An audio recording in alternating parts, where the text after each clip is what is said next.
Aminado naman ang controversial actress at batang Quiapo darling na si Maris Racal na nag-i-enjoy siya sa kanyang karera sa showbiz kasama si Coco Martin bilang kanyang leading man. Walang duda dahil kinagat naman ng mga tao ang all-time hit serye ng ABS-CBN kung saan tinalbugan nito ang mga karibal na show ng katunggaling network na GMA7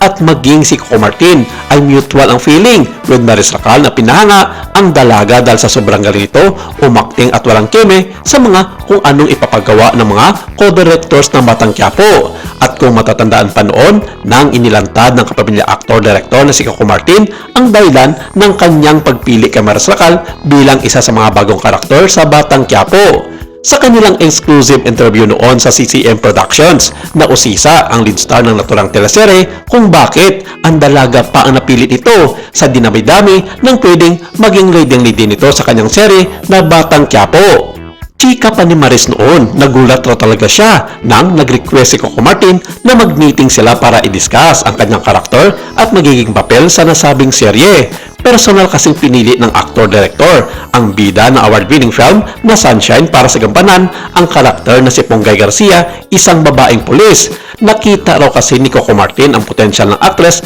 at ang paraan nito para maging remarkable ang bawat karakter na ginagampanan sa kanyang mga pelikula at mga teleserye. Chika pa ni Maris noon, biglaan raw ang lahat at wala na siyang naging pahinga dahil matapos ng ikog dito ay naging abala siya sa pagpopromote sa Sunshine pagkatapos ay na-offer naman sa kanya ang role sa Batang Quiapo. Malaki ang pasasalamat ng aktres sa bida ng Batang Quiapo at hindi rin niya ito pinagsisisihan noong una pa lamang. Bukod daw sa pagiging profesional na direktor nito na si Coco Martin, ayon kay Maris, marami daw siyang natutunan dito upang pagandahin pa at pausayan ang kanyang acting career at magagamit niya raw ito sa kanyang mga future project bilang artista. Aminado naman siya na hindi lang ang pagiging magaling ni Coco Martin bilang director at leading man ang kanyang nagustuhan dito, bagkus sinabi nitong hindi matatawaran ang galing nito sa paggabay sa kanya sa mga panahon binubuo nila ang mga aktingan sa set na bagay namang nakaka-intense ang mga pangyayari.